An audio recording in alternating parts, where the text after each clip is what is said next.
berseliweran. Pasien mencari dokter, perawat berlarian membawa obat. Kaki kau tuh sudah pincang. Mau cari apa pula kau malam-malam begini? Tambah pusing palaku. Iya. Aku kan yang sedang sakit. Cerewet kali kau jadi suster. Namaku Mona. Kau cukup panggil aku Opung saja. Ya, mengerti? Itu nama diberi orang tuaku sebagai peruntungan dan umur panjang. Jadi, kau daftarkan saja dengan Opung gitu ya? Ya. Sudah kubilang catat saja Opung. Titik. Tak perlu kau pakai itu Mona. Itu nama KTP. Sudah kau periksa. Apa? Kau tanya apa tadi? Penonton saja tidak dengar. Coba kau ulang tanya sekali lagi ya. Oh, itu. Begini kronologisnya. Jadi, tadi itu aku tidur lebih cepat dari biasa. Kira-kira lewat tengah malam, aku terbangun. Mataku suster seperti mau copot, berkenyut-kenyut laksana roda kereta yang mau lepas dari relnya. Sudah begitu, kepalaku seperti dipukul-pukul palu godam. Sakit dan berat. Bukan cuma itu suster, leherku kaku seperti besi baja. Aku jadi heran. Ini penyakit apa? Datang tak pernah ku undang. Kalau ku tendang, tak pergi pula dia. Nah, tiba-tiba ini sakit datang tidak tepat waktunya. Jadi aku belum bersiap, ia sudah nyeruduk saja masuk ke dalam kamarku dan menggetot mataku. Aduh, sakit. Kenapa kau tidak tolong aku, suster? Ini mataku ikut kenyot-kenyot karena terharu melihat perutku yang melilit. Cepat! Kau ambilkan ember. Aku memutar ini. Cepat!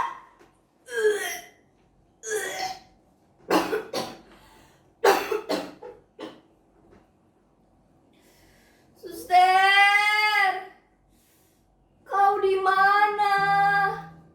Aku lapar sekarang. Boleh aku makan dulu? Setidaknya sebelum jarum infus itu kau tusukkan ke nadiku. Aku memang sudah makan kemarin sore, tetapi kan sudah keluar lagi. Jadi biarkan aku makan dulu ya suster. Ngomong-ngomong, ini dokter di mana? Dokter!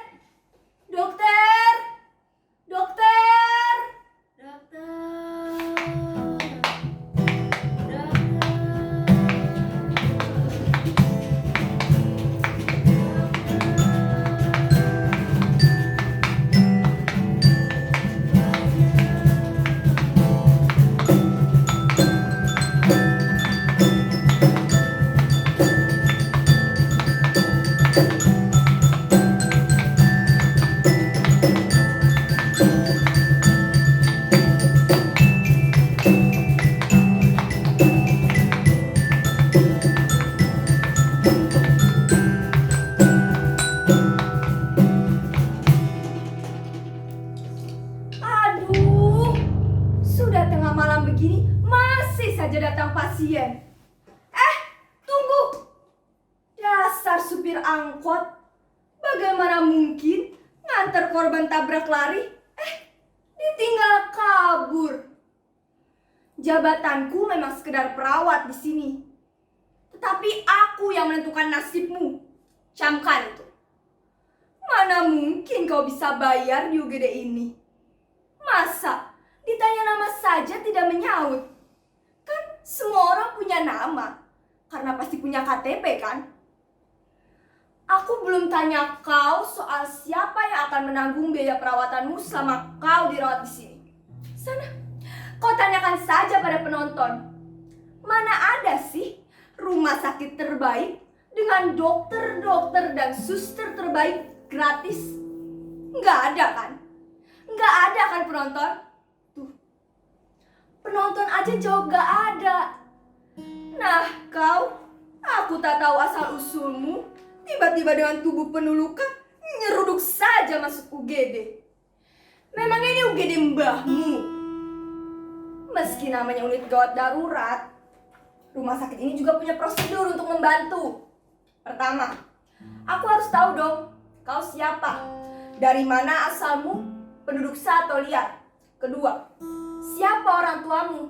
Siapa yang akan menjamin biaya perawatanmu selama kau dirawat di sini? Jadi, protap itu harus kau penuhi dulu, barulah minta perawatan. Nah, apa? Oh, soal menolong orang itu soal lain. Rumah sakit ini bukan lembaga sosial. Jelas dalam akte pendiriannya sebagai lembaga bisnis. Kata siapa tidak boleh cari untung dari orang sakit? Selama tidak mendoakan orang sakit, kan tetap halal. Lagi pula, siapa suruh kan kau sakit? Jadi, meski aku bukan pemilik rumah sakit ini, aku memiliki wewenang untuk menyeleksi pasien mana yang boleh dirawat di sini dan mana yang tidak. Bahkan, dokternya pun aku yang menentukan. Kalau ada dokter sosial gitu, tidak akan aku terima. Itu pemborosan anggaran. Baik, sekarang aku tanya sekali lagi. Sebelum kupanggil dokter, kira-kira siapa yang akan menjamin perawatanmu selama kau dirawat di sini? Kalau lihat bentuk kepalamu, coba kalian pegang kepala masing-masing. Penyok-penyok kan? Itu tanda-tanda klinis kau mengalami benturan keras. Bisa saja karena masa lalumu atau kecelakaan fatal di jalan. Apa kau siap menanggungnya? Kalau kau siap, aku akan beberkan tahapan tindakan medisnya. Pertama, kau harus menjalani MRI alias Magnetic Resonance Imaging. Itu saja biayanya bisa sampai 5 juta sendiri. Itu baru kepala. Kalau aku lihat, itu kakimu juga mengalami patah tulang kan? Nah, untuk memastikan kakimu itu masih utuh atau sudah remuk, itu juga perlu tindakan MRI atau setidaknya ronsen. Ronsen itu sudah tindakan medis, jadi kau tetap akan dikenakan biaya. Setidaknya 2 juta rupiah. Jadi, untuk kepala dan kaki saja, kau harus menyediakan uang sebanyak 7 juta. 7 juta rupiah loh. Apa kau sanggup? Melihat tampilanmu yang kere begini, aku sangat yakin kau bukan tipe orang yang bisa membayar biaya pengobatanmu sendiri. Hitungan tadi belum termasuk tindakan medis lainnya loh.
Cuma gelandangan yang iseng cari makan di seberang rel kereta. Mungkin Karena perut keroncongan sejak 2 hari. Telinga ndak mau kerja sama. Ditambah otak ndak mampu menalar klakson peringatan dari masinis. Bahkan saya ndak merasa apa-apa ketika konon tabrak lari itu terjadi. Saya ndak mengerti mengapa kereta terus saja melaju walau telah menabrak keres seperti saya. Saudara tahu, kereta itu kini jadi musuh orang kecil justru setelah bernama komuter lain dan MRT. Dulu, ketika namanya masih KRL, saya bebas saja duduk di atap kereta untuk bolak-balik Rangkas Bitung Tanah Abang. Tidak perlu bayar, tinggal kuat-kuatan gelantungan atau kalau lebih kuat kok bisa langsung naik ke atap gerbong. Di sana lebih aman. Nah, tahu-tahu sekarang saya di sini, di rumah sakit Gedongan. Rumah sakit seperti ini justru membuat saya semakin pusing. Bukan saja soal ongkosnya yang tidak mungkin saya bayar, tetapi terlalu bersih dan dingin. Bersih dan dingin itu sering membuat saya sesak napas. Aduh dokter, kepala saya kenapa jadi penyok-penyok begini? Perasaan tadi masih utuh. Ini rumah sakit atau bengkel? Main ketok sembarangan sih. Aduh suster, saya pastikan tidak akan bisa bayar biaya pengobatan di sini. Saya juga tidak tahu mengapa tiba-tiba supir angkot membawa saya kemari. Padahal di dekat pintu kereta Sudimara ada rumah sakit yang lebih ramah untuk golongan kere seperti saya. Aduh, suster. Apa suster akan membiarkan anak Tuhan ini mati menderita? Tidakkah ada sedikit saja rasa belas kasih di antara pemilik rumah sakit ini kepada kere seperti saya? Kere juga berhak atas rasa kasih. Begitu kan penonton? Kalian kok ndak ada yang terharu sih? Tunjukkan dong rasa hormatmu kepada kere seperti saya. Aduh dokter, saya ini hanya kere. Biar saja mati sebagai kere. Ronggok di pinggiran rel jauh lebih baik bagi saya dokter. Jangan biarkan saya kesepian.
Tadi ada yang teriak-teriak panggil dokter.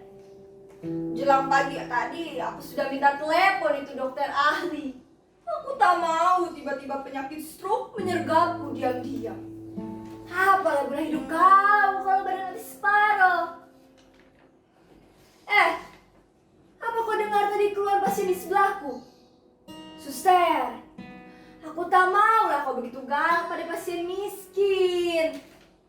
Ini rumah sakit memang gak partikelir, tapi bukan berarti kau abai pada pasien miskin yang butuh kesembuhan. Kemiskinan sudah membuatnya menderita. Janganlah kau tambah-tambah dengan omelanmu, suster. Suster, kesini kau, suster. Aku memang tak punya banyak uang, tapi aku masih menyisakan rasa kasihku untuk orang-orang terbuang seperti pasienmu hari ini. Aku tak perlu kenal dia, tak perlu tanya KTP-nya, asal-usulnya, apalagi tanya siapa istrinya. Suster, kau masukkan saja tagihan pasien itu ke dalam tagihanku ya. Biar nanti diurus oleh anak-anakku. Apa sudah cukup? Semua yang ia habiskan, asal bisa sembuh, aku yang tanggung. Kau dengar itu kan, suster? Usahakan kau perbaiki kepalanya penyok-penyok itu. Kasih tahu dokter. Kerjakan dengan rapi. Jangan asal-asalan. Apalagi borongan. Ini menyangkut nyawa manusia, bukan sekedar mobil rongsokan.